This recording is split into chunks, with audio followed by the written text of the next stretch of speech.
हो चुका आगाज रंग का, युग बदलने की तैयारी है, जीत उसी का होगा जिसका संघर्ष जारी। Hello student, success coaching classes में आपका स्वागत है। यदि आप चैनल में पहले बार आए हैं तो चैनल को सब्सक्राइब कर ले और बेल आइकन को ऑल में प्रेस कर ले ताकि आने वाले सभी वीडियो को नोटिफिकेशन टाइम पर मिल जाए।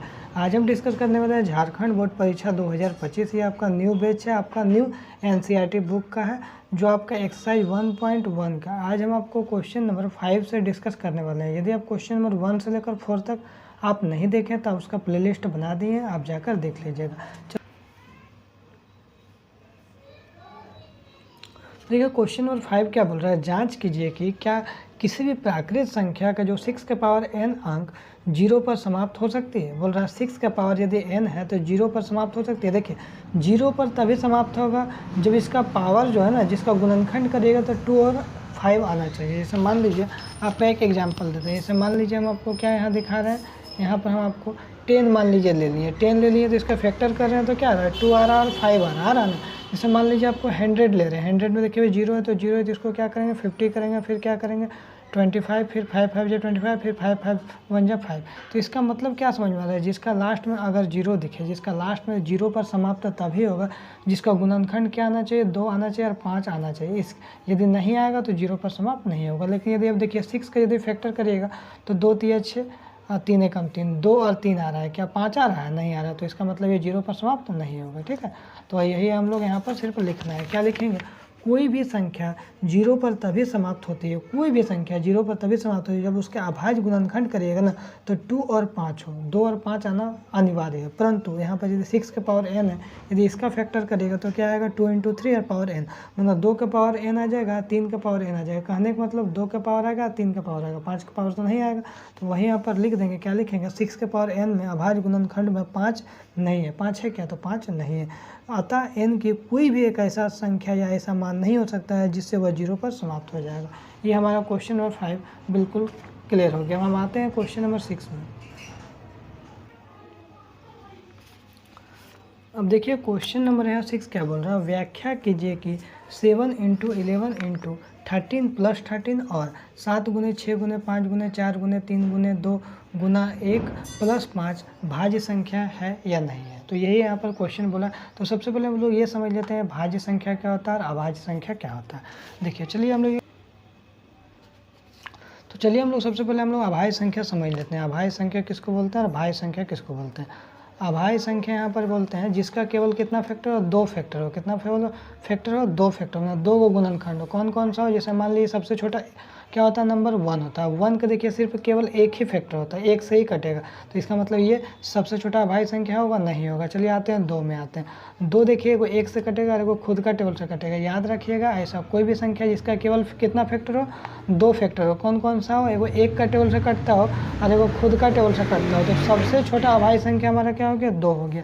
देखिए 3 में आइए, तो 3 में भी देखिए 1 का टेबल से कटेगा और वो खुद का टेबल से कटेगा, मतलब ये भी अभाज्य संख्या हो जाएगा। लेकिन जैसे आप 4 में आ जाइएगा ना, 4 देखिए आपका क्या है, 4 में आपको क्या है, 2 से अधिक, ये तो 2 से अधिक फैक्टर होगा उसको हम लोग क्या बोलते हैं, भाज्य संख्या बोलते हैं। मैंने देखिए 1 से भी कटेगा, देखिए 2 से भी कटेगा, देखिए 4 से भी कटेगा। इसका मतलब क्या हमारा हो जाएगा, भाज्य संख्या हो जाएगा। जिसका 2 से अधिक फैक्टर होगा, जिसका 2 से अधिक फैक्टर होगा, देखिए 1 और 1 2 और 1 3, जिसका 2 से अधिक फैक्टर होगा उसको हम लोग क्या बोलते हैं, भाज्य संख्या बोलते हैं। ठीक है, भाज्य संख्या क्लियर हो गया। अब आगे हम लोग क्वेश्चन को समझते हैं। देखिए क्वेश्चन यहाँ क्या बोल रहा है, क्वेश्चन यहाँ पहला वाला क्वेश्चन यहाँ पर है ना। तो क्या बोला, 7 × 11 × 13 अब +13 यहाँ पर है, यही है। चलिए आगे देखते हैं। इतना है तो हम लोग क्या करेंगे ना, सबसे पहले हम लोग क्या करेंगे, इसमें कॉमन ले लेंगे। तो क्या कॉमन ले लेंगे, तो हम लोग 13 कॉमन लेंगे, क्योंकि 13 यहाँ भी है और 13 हमारा यहाँ भी। तो 13 को यदि हम लोग कॉमन लेंगे तो क्या बचेगा, 7 बचेगा, 11 बचेगा। और यहाँ पर देखिए 13 को यदि हम लोग कॉमन लेंगे तो 13 एकम 13 यहाँ 1 आ जाएगा। ठीक है, यहाँ पर और प्लस का प्लस और 13 एकम 13 यहाँ पर 1 आ जाएगा। ठीक है, अब देखिए 13 का 13 रखते हैं, अब इसको गुना करेंगे तो यहाँ पर क्या हो जाएगा, 11 से 77 77 77 और 77 एकम 77 77 में से 1 प्लस करेंगे तो क्या हो जाएगा, 78 हो जाएगा। ठीक है, यहाँ पर 78 हो गया। तो बोलिएगा सर जी यहाँ पर तो 2 ही को फैक्टर हुआ, इसको करने से वो 13 आ रहा है, वो 78 आ रहा है। लेकिन हम क्या बोले थे, भाज्य संख्या जिसका 2 से अधिक फैक्टर हो। तो हम लोग क्या कर सकते हैं, हम लोग लिख सकते हैं कि नहीं, 13 का 13 78 को हम लोग क्या लिख सकते हैं, 78 गुना 1 78 ही होगा ना। फिर भी देखिए 3 को फैक्टर हो गया, जब 3 को फैक्टर हो गया तो क्या हो गया, ये भाज्य संख्या हो गया। लिख देंगे, यहाँ पर लिखेंगे इसके 2 से अधिक, 2 से अधिक गुणनखंड है तो यह भाज्य संख्या है। यहाँ तक क्लियर हो गया। अब इसको भी हम लोग सॉल्यूशन इसी तरह से कर देंगे। क्या यहाँ पर क्वेश्चन बोल रहा है 7 × 6 × 5 × 4 × 3 × 2 × 1 × 5, सॉरी यहाँ पर +5 है ना, +5। अब देखिए इसमें से कॉमन क्या ले सकते हैं, देखिए यहाँ भी 5 है और यहाँ भी 5 है, 5 ही कॉमन ले सकते हैं क्योंकि सेम 5 है। तो 5 को हम लोग यहाँ कॉमन ले लेंगे तो क्या बचेगा 7 × 6 × यहाँ पे क्या बचेगा आपको, तो 5 एकम 5 यहाँ 1 भी लिख सकते हैं, फिर गुना यहाँ 4 × 3 × 2 गुना 1 और फिर प्लस क्या हो जाएगा 5 एकम 5 हो जाएगा, यही ना हो जाएगा। चलिए यहाँ तक क्लियर हो गया। तो सबसे पहले हम लोग 5 का 5 लिखते हैं, सबको गुना करेंगे। तो यदि इसको सबको गुना करिएगा आप प्लस यहाँ पर 1 है तो सबको गुना करिएगा तो कितना हो जाएगा 1008 हो जाएगा, प्लस यहाँ पर 1 तो यहाँ क्या हो जाएगा 5 × 1009 हो जाएगा, 1009 हो गया। अब देखिए 1009 हो गया तो हम लोग क्या लिख सकते हैं 1009 गुना 1 लिख देंगे तो क्या कोई दिक्कत है, तो बोलिए कोई दिक्कत नहीं। देखिए 3 फैक्टर हो गया तो यहाँ लिख देंगे। 2 से अधिक फैक्टर है, इसके 2 से अधिक गुणनखंड है तो यह भाज्य संख्या है। यहाँ तक क्लियर हो गया। चलिए अब आते हैं हम लोग क्वेश्चन नंबर 7 में।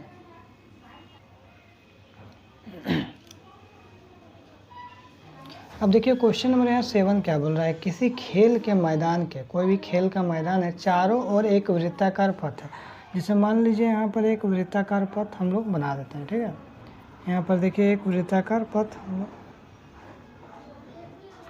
बना दिए। क्या बोल रहा है, किसी खेल का मैदान के चारों ओर एक वृत्ताकार पथ है। चलिए इस मैदान का एक चक्कर लगाने में सोनिया को कितना लगता है 18 मिनट लगता है। मान लीजिए यहाँ सोनिया यहाँ से स्टार्टिंग किया, ये यहाँ से हम लोग को स्टार्टिंग किया सोनिया चलना, तो इसको सोनिया को कितना लग रहा है 18 मिनट लग रहा है। कितना लग रहा है, सोनिया को 18 मिनट लग जा रहा है, ठीक है।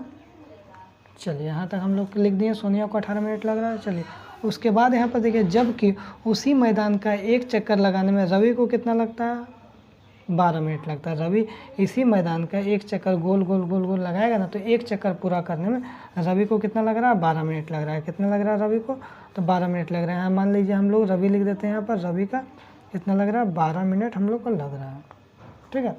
रवि के कितना मिनट ले रहा है 12 मिनट ले रहा है। सोनिया यही अलग पथ में वृत्ताकार पथ घूमने में 18 मिनट लगा दे रहा है, ठीक है। तो बोल रहा है मान लीजिए वे दोनों एक ही स्थान, मान लेते हैं ये वे दोनों है ना एक ही स्थान से चलना स्टार्ट किया। तो सोनिया भी एक ही स्थान से चलना स्टार्ट किया था, रवि भी एक ही स्थान से चलना स्टार्ट किया था। लेकिन सोनिया को एक चक्कर लगाने में 18 मिनट लग रहा है, लेकिन रवि को एक चक्कर लगाने में कितना लग रहा है मात्र 12 मिनट लग रहा है। वही बोला वे दोनों एक ही स्थान पर और एक ही समय एक ही टाइम से एकदम चलना प्रारंभ किया था और एक ही दिशा में। क्या बात बोला, देखिए एक ही टाइम से एक ही डायरेक्शन में और एक ही साथ चलना स्टार्ट किया था, तो कितने समय बाद पुनः वह प्रारंभिक स्थान पर मिलेंगे। कितना चक्कर लगाते लगाते हुए पुनः जहाँ से स्टार्टिंग किया तो वहीं पर दोबारा दोनों रवि और सोनिया मिलेंगे। तो इसको देखिए बनाने के लिए एक सबसे अच्छा तरीका क्या है, ये कितना मिनट में पहुँच रहा है 12 मिनट में एक चक्कर लगा रहा है, कितना लगा रहा है 18 मिनट। दोनों को क्या करिए आप हम लोग एलसीएम ले लेंगे, एलसीएम लेने से हम लोग को क्लियर हो जाएगा 12-18 का। तो चलिए हम लोग 12-18 का एलसीएम फैक्टर कर लेते हैं।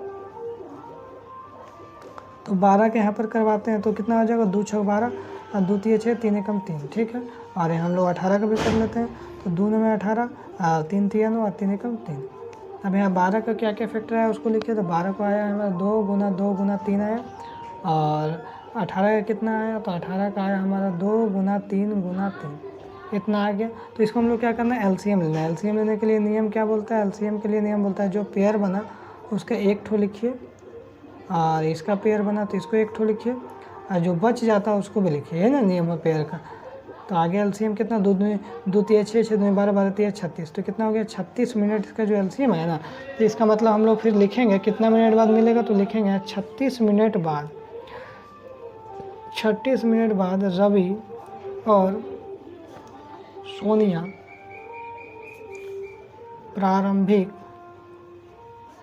स्थान पर मिलेंगे। तो ये हमारा पूरी तरह से आपका 1.1 ख़त्म हो गया। इसके बाद हम लोग वीडियो लेक्चर जो आएगा आपका 1.2 का आएगा। तो यदि आपको वीडियो अच्छा लगे तो लाइक करिएगा, शेयर करिएगा। अगर चैनल में नए हैं तो चैनल को सब्सक्राइब जरूर करिएगा। फिर मिलते हैं नेक्स्ट वीडियो में। Thank you so much.